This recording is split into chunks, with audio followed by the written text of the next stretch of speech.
Assalamu alaikum wa rahmatullah. Bismillah ar-Rahman ar-Rahim. Alhamdulillah wa salatu wa salamu ala rasulillah wa ala alihi wa sahbihi wa wala. We are a little bit behind on time, so somebody tell me, what is the topic I'm talking about? What is my topic? Look at the program in front of you. Who said what?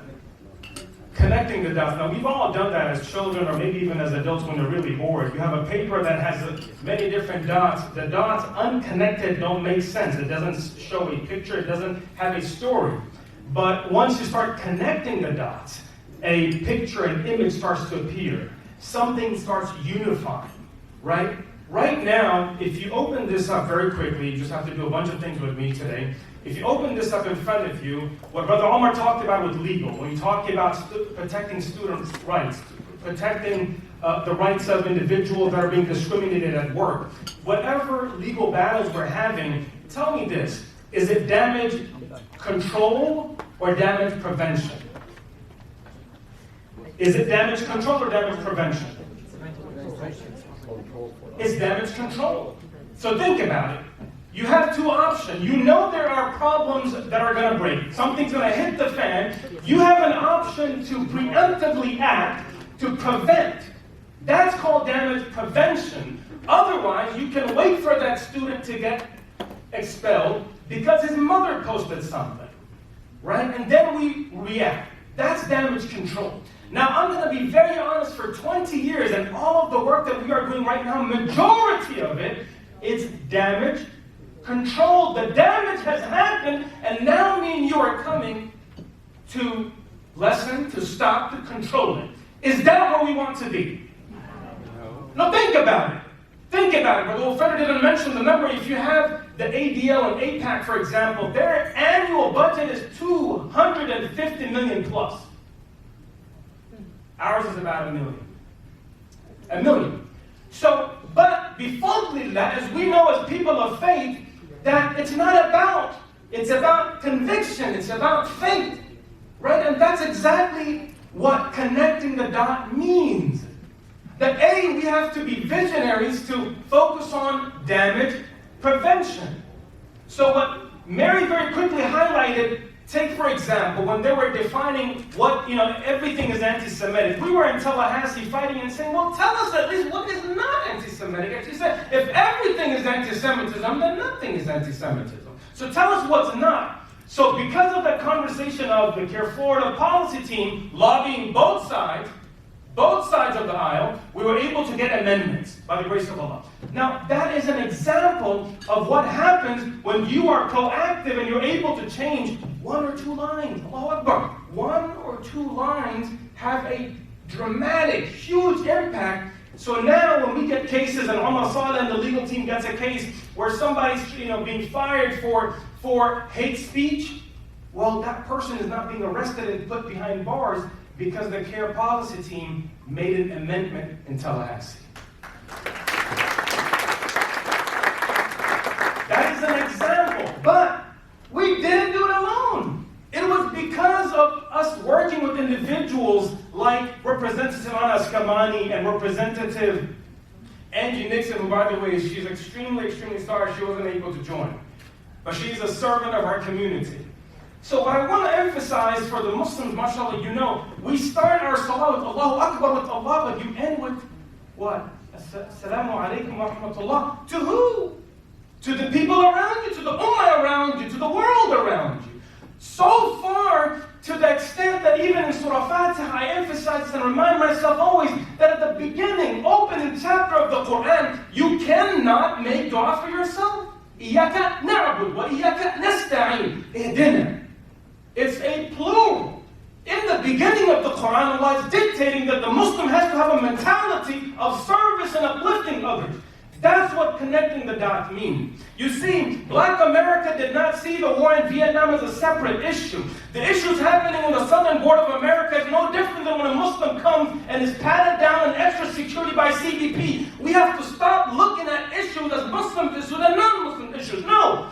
The hunger in America is directly linked with the hunger in Gaza. It's the same system that's responsible for it here at home, the same system that's allowing it abroad. Our struggles are not different. Our struggles are not different. It's one. Our present is together, and if we are to have a future, it's together.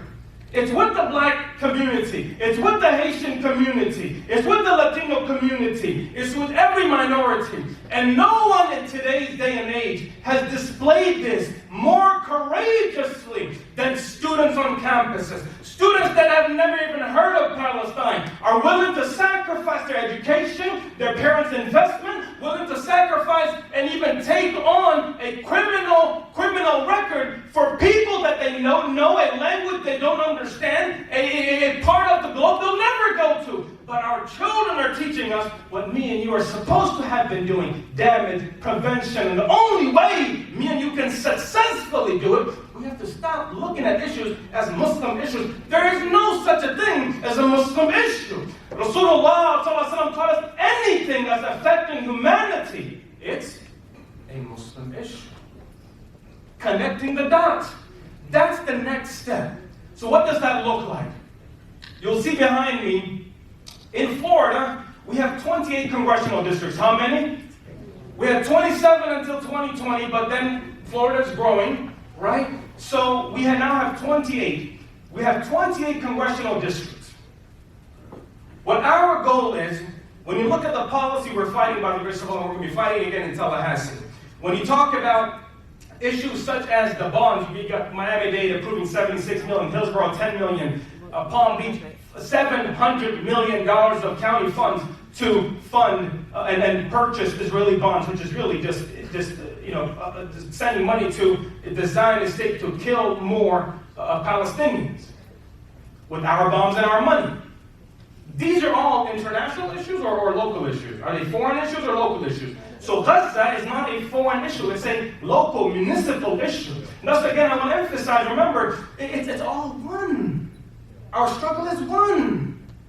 So we have to look at it this way. So what is CAIR-Florida's 2.0? What is that damage prevention? You see, we realize that the CAIR-Florida team cannot do it again alone. We can't do it just by you saying, I'm going to be on today. No, we need something systemic where we can move together as an entire. So let's go back to the slide before.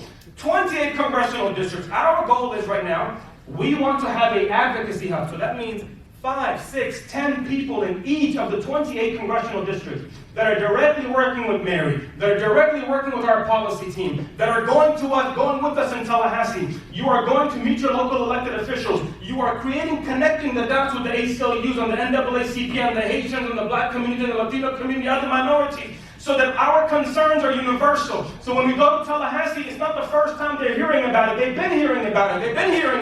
But they haven't been hearing about it from people that look Muslim or have a name Muslim. No, they've been hearing it from the Latino community and the black community and the white community, the minorities. Connecting the dots. We want to have 28 advocacy hubs by the end of 2025. We have 16 that are already moving, alhamdulillah. That's more than half of the state. Already moving this year. That's what this looks like. Let's go to the next slide very quickly and I'll wrap this up inshallah right now. What that looks like, look at the bottom. We have CAIR-Florida, and many of you have heard that we also have now launched CAIR-Florida Action. It's a 501c4 to think about direct political engagement, right? We can lobby limitless on issues. We can support candidates on the 501c4. That's a separate sister organization. It's a sister organization. The 501c3 is what we're happening right now. But what's beautiful about the advocacy hub, look at the bottom. The advocacy hubs work with the 501c3 and the 501c4. So if we're looking 5 years from now, and we want to have a Muslim voting bloc, so when we say we're going to vote, more than 500,000 Muslims are going to vote in one direction, well, guess what? Then it makes an impact. And in 10 years, we say we want to have at least 15, 20, 30 trained Muslim elected officials with their diversity, the Haitians and the Hispanics and the black and the white and the Arab and the Asian, everyone. Because that's the beauty of the Ummah Muhammad, Allahu Akbar. Right? The diversity. So that's what we're thinking about, 5, 10 years ahead. And the key to damage prevention is us moving together. We have to connect the dots. So on your table and on your way out, inshallah, you can stop by and sign up. That's a very pertinent way to help. Do we have to focus on damage control or damage prevention? Damage, prevention. We have to prevent it. May Allah subhanahu wa ta'ala give us the tawfiq. Assalamu alaikum wa rahmatullahi wa barakatuh.